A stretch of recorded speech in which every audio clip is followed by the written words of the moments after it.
Templates का issue हो सकता है, लेकिन टेम्पलेट्स सही या गलत नहीं होता। टेम्पलेट ठीक होता है क्योंकि वो आपको एक सपोर्ट प्रोवाइड करता है। उसको अप्लाई कैसे करना है in the real exam. Writing के अंदर हमारे पास दो किस्म के क्वेश्चन हैं, एक में है शॉर्ट राइटिंग और एक में आ जाती है एक्सटेंडेड राइटिंग। जब आपने फोकस करना है ना सबसे पहले अपनी राइटिंग के ऊपर, तो कोशिश करो कि जो शॉर्ट राइटिंग है उसके ऊपर पहले काम करो और एक्सटेंडेड राइटिंग की तरफ बाद में आओ।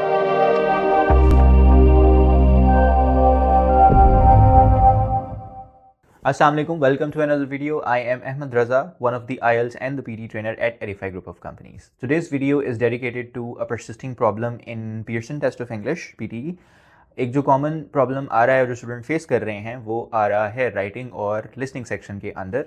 अगर आप रिपीट करना चाहते हो या आपने रिसेंटली कोई टेस्ट दिया और आप इम्प्रूव कर रहे हो, तो प्रॉबेबली ज़्यादा चांसेस हैं, हाईली लाइकली, कि आप इन्हीं दो मॉड्यूल्स में रिपीट कर रहे होगे या इन्हीं के लिए जो है वो इम्प्रूवमेंट चाह रहे होगे। और अगर अभी आपने बुक करवाया और प्रिपेयर नहीं किया, तो उस केस के अंदर भी these insights are going to be really helpful for you and you can watch this video completely and it is going to be really helpful.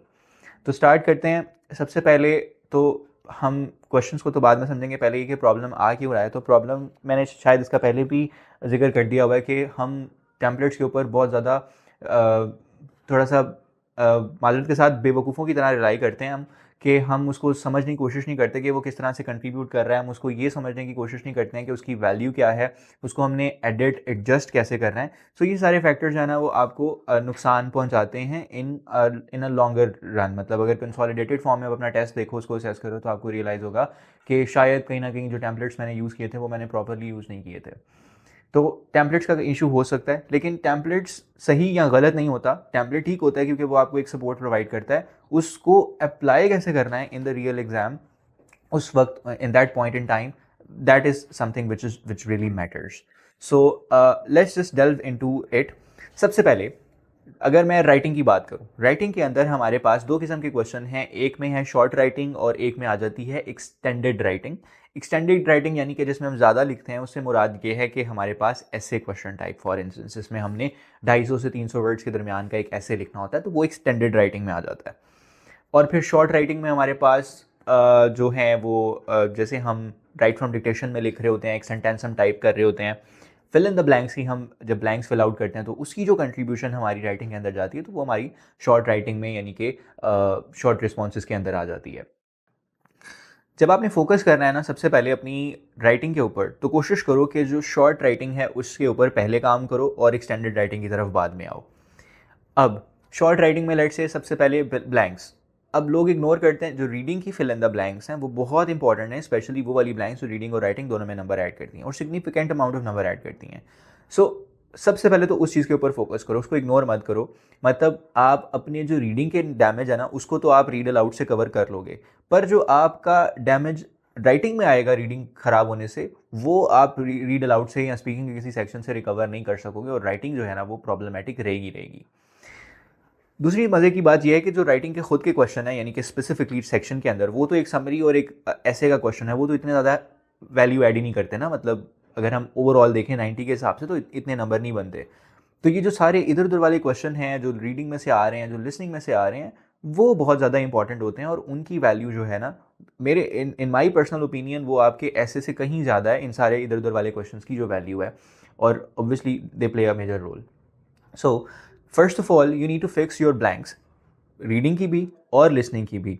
अब रीडिंग और लिसनिंग की ब्लैंक्स में दो तरह के प्रॉब्लम आते हैं। रीडिंग की ब्लैंक में लोगों को थोड़ा सा कॉम्प्रीहेंशन का प्रॉब्लम आता है, समझ का प्रॉब्लम आता है, और लिसनिंग की ब्लैंक्स के अंदर सादा थोड़ा सा स्पीड का प्रॉब्लम आता है कि वर्ड पिक नहीं हो पा रहा, या अगर पिक हो रहा है तो उसमें समझ नहीं आता कि इसका स्पेलिंग क्या है।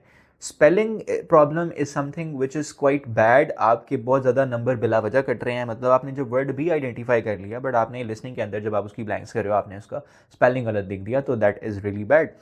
You need to work on that. तो जो आपके स्पेलिंग्स बार बार रिपीटेडली गलत हो रहे हैं, आपको चाहिए कि आप उनकी थोड़ी सी प्रैक्टिस कर लो, उनको अपनी एक लिस्ट बना लो ताकि आपके वो दोबारा से गलत ना हो।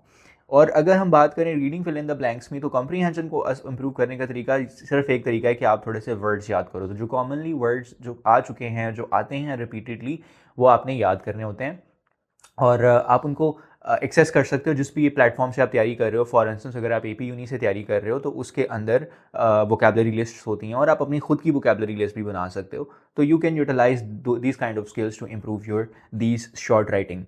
उसके बाद आपने आना है अपने राइट फ्रॉम डिक्टेशन के ऊपर, और that is something which you need to be really good at, क्योंकि अगर आप रिपीट सेंटेंस और राइट फ्रॉम डिक्टेशन अच्छा कर लेते हो तो आपका लिसनिंग और जो राइटिंग है समवट काफ़ी हद तक संभल जाएगा। जो आपके नंबर कम आ रहे हैं वो नहीं आएंगे। अब क्या ज़रूरी है कि आप सारे का सारा लिखो? ये ज़रूरी नहीं है। मतलब सारे का सारा लिखना is not important. For instance अगर राइट फ्रॉम डिक्टेशन में कोई 2 सेंटेंसेस आ गए, लेंथी सेंटेंसेस थे, आपने फर्स्ट सेंटेंस पिक कर लिया, सेकंड नहीं पिक कर पाए हो, उसके कुछ वर्ड्स पिक किए हुए हैं, तो जो कुछ वर्ड्स पिक किए हुए हैं कोशिश ये करो कि उसको एक पूरे सेंटेंस में पिरो दो, उसको इस तरह से पूरा एक सेंटेंस लिख दो कि उसकी सेंस बन जाए। मतलब अगर आप उन 2 वर्ड्स को किसी भी एक सेंटेंस में जो कि ग्रामेटिकली ठीक है, लॉजिकली ठीक है, लिख दोगे तो somehow you have a better chance of scoring rather than scoring less. क्योंकि राइट फ्रॉम डिक्टेशन के अंदर एक वर्ड का एक नंबर है, तो अगर 11 वर्ड्स उसने बोले हैं तो वो 11 नंबर का सवाल है। अब उसमें से जितने आप मिस करोगे ऑब्वियसली उसके कहीं ना कहीं मार्क्स तो कटेंगे, बट देखो कि उसके मल्टीपल सेक्शन में नंबर ऐड हो रहे हैं ना, मतलब लिसनिंग में भी और राइटिंग में भी। तो जब इस तरह पार्शल चीज़ हो रही हो ना, मतलब कि ऐसा क्वेश्चन टाइप जो कि मल्टीपल सेक्शंस में नंबर ऐड कर रहा हो, तो उसके अंदर तरीका ही कार्य करते हैं कि उसको छोड़ते नहीं है, उसको स्किप नहीं करते, कोशिश करते हैं कि उसको अपने से ऐड करके कुछ लिख दो, क्योंकि वो किसी ना किसी सेक्शन में आपको एज ज़रूर दे जाएगा। मतलब मिसाल के तौर पर अगर आपने कॉन्टेंट पूरा पिक नहीं किया तो लेट्स से कॉन्टेंट में आपके कम आ रहे हैं, but somehow the grammar is fine, somehow your जो जितने भी वर्ड्स पिक हैं उसके हिसाब से आपके जो नंबर थे 6 आ गए, 7 आ गए, बट ओवरऑल वो ग्रामेटिकली ठीक है, तो somehow it is going to help you in your writing significantly, and you need to secure your writing with this small task. Writing सिर्फ प्रॉब्लमेटिक इसलिए, अब ये नहीं समझना कि अगर मैंने ऐसे तैयार कर लिया उसका टेम्पलेट और समराइज स्पोकन जो है या समराइज रिटन है उसका मुझे टेम्पलेट याद है और मैंने देख के कर देना ऊपर से एंड लगा के, तो मेरे राइटिंग में पूरे नंबर आ जाएंगे, या मेरे राइटिंग में 60 आ जाएंगे, या प्रैक्टिस टेस्ट में मेरे राइटिंग में 60 आ रहे हैं तो वहाँ पे भी आ जाएंगे। नहीं, इन सारे एक्सटेंड, ये जो सारे शॉर्ट क्वेश्चन टाइप्स हैं जो कि दूसरे सेक्शन से नंबर ऐड कर रहे हैं वो बहुत ज़्यादा सिग्निफिकेंट है। You need to improve all of these things. ठीक है, अब अगर लिसनिंग की मतलब राइटिंग के लिए अब ये 2 चीज़ होंगी। मैं एक स्टैंडर्ड पे आ ही नहीं रहा इस केस के अंदर ना, और अब जब आपने अपना ब्लैंक्स थोड़ी सी इम्प्रूव कर ली हैं और उसके बाद फिर आपने राइट फ्रॉम डिक्टेशन पे काफ़ी ज़्यादा काम कर लिया, then you need to come on the summary question type. Spoken हो गया और आपका समराइज रिटन हो गया। समराइज रिटन और समराइज स्पोकन के अंदर जो मैं चीज़ हाईलाइट करना चाहूँगा वो ये हाईलाइट करना चाहूँगा कि जो स्टूडेंट गलती करते हैं कि even though you have a template, what you need to understand is कि आपको इतनी एबिलिटी होनी चाहिए कि आप मेन आइडिया और सपोर्टिंग आर्गूमेंट्स में डिफरेंशिएट कर सको। आपको ये पता चल सके कि what is the main idea of this audio, what is the main idea of this written prompt. अगर आप समराइज रिटन कर रहे हो तो ऊपर से पढ़ के आपको पता चले कि अच्छा यार इस पूरे टेक्स्ट का जो मेन आइडिया, मेन थीम है वो ये है, बाकी सारी इन्फॉर्मेशन इसकी सपोर्टिंग इन्फॉर्मेशन है, तो उसको हमने कैसे लिखना और सारा कुछ, तो वो आप समरी की फॉर्म में लिख सकते हो यूटिलाइजिंग द टेम्पलेट। इसी तरह स्पोकन के केस के अंदर it's very important that you realise कि what are some of the major themes, major keywords जिसको इंक्लूड करना है, और उसके बाद आप बाकी सपोर्टिंग कीवर्ड्स कर देते हो। तो when you are preparing for your summary question types, do a lot of, pay a lot of attention on what is the difference between these main keywords, major themes and supporting arguments. And if you are not sure about it, then obviously you can seek help from the teachers या जिधर से भी आप prepare कर रहे हो. And if you want any kind of help from us, then Edify group of companies, you can reach out to us because we are offering both in-person and online classes for the PT, and we will walk you through all of this process that I'm explaining. So it is going to be really helpful for you, inshallah. Anyhow, now let's talk a little bit about listening as well. ये writing अब हम इसको हमने देख लिया। अब अगर listening की बात करें तो लिसनिंग के अंदर आपने रिपीट सेंटेंस जैसे क्वेश्चन हो गए, उनकी एक खास सिग्निफिकेंट है। ठीक है, हाईलाइट जो हम करते हैं incorrect word, they have a lot of significance, right. इस तरह के क्वेश्चंस के ऊपर आपने फोकस करना है बहुत ज़्यादा। और अगर लेट्स से, मैं ये नहीं मान सकता कि आप अगर अपना रिपीट सेंटेंस या जो आपका राइट फ्रॉम डिक्टेशन वो बड़ा इंटरलिंक्ड है ना, अगर आपका रिपीट सेंटेंस अच्छा है तो ऑटोमेटिकली राइट फ्रॉम डिक्टेशन भी अच्छा होना चाहिए। अगर आपने राइट फ्रॉम डिक्टेशन की इतनी एक्सटेंडेड प्रैक्टिस कर ली है तो आपका रिपीट सेंटेंस ऑटोमेटिकली अच्छा होना चाहिए। बट प्रॉब्लम ये है कि even though I pick all the words, मैं स्टम्बल कर जाता हूँ बोलते हुए, तो मेरे नंबर कटते हैं, जो कि एक अब मेजर इशू होगा आपके एंड पे, and you need to improve that obviously. मतलब पॉइंट सिर्फ ये नहीं है कि मैं लाइन पिक कर लूँ पूरी की पूरी रिपीट सेंटेंस के अंदर, pॉइंट ये है कि मैं उस लाइन को क्या प्रॉपरली बोल भी पा रहा हूँ कि नहीं बोल पा रहा हूँ। ठीक है, मतलब अगर वो कहते हैं कि जी it was raining last Thursday, तो मैं इसको, अब मुझे पता है कि it was raining last Thursday यही बोला है, अब मैं उसको बोलने का तरीका क्या है, क्या मैं एक पिच के ऊपर एक टोन सेट रख के उसको एक दरमियानी सी स्पीड के ऊपर बोलता हूँ, या फिर मैं उसको रुक रुक के पॉजेज लेके और बीच में ऐड करके बोलता हूँ। So this is what will make the difference whenever it comes to speaking. So a part of the problem is identifying the keywords, but the part of the problem is just pronunciating and speaking out loud there, which for many people is quite challenging.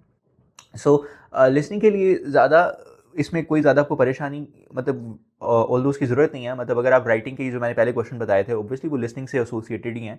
अगर आप उनको focus कर लेते हो और सिर्फ speaking में से एक अपना रिपीट सेंटेंस फिक्स कर लेते हो ना, तो जो आप डिप देख रहे हो और जो आप प्रॉब्लम फेस कर रहे हो in your both writing and your listening, वो आपको नहीं आएगा. And if you are wondering कि आप इसको इम्प्रूव करना चाहते हो और क्या मसला है वहाँ पे, तो आप इसको इस तरह से इम्प्रूव कर सकते हो. So I hope this video was helpful. अगर आपका कोई भी कंसर्न है इन क्वेश्चन से रिलेटेड या किसी और क्वेश्चन से रिलेटेड, आप कमेंट कर सकते हो. इंशाल्लाह I try to respond to that. और अगर आपके पास कोई ऐसा क्वेश्चन जो आपको लगता है जिसके ऊपर वीडियो बननी चाहिए, तो आप मुझे वो भी सजेस्ट कर सकते हो. And I will try to make this next videos on those question types as well. So thank you so much for watching the video. I will see you in the next one. Allah Hafiz.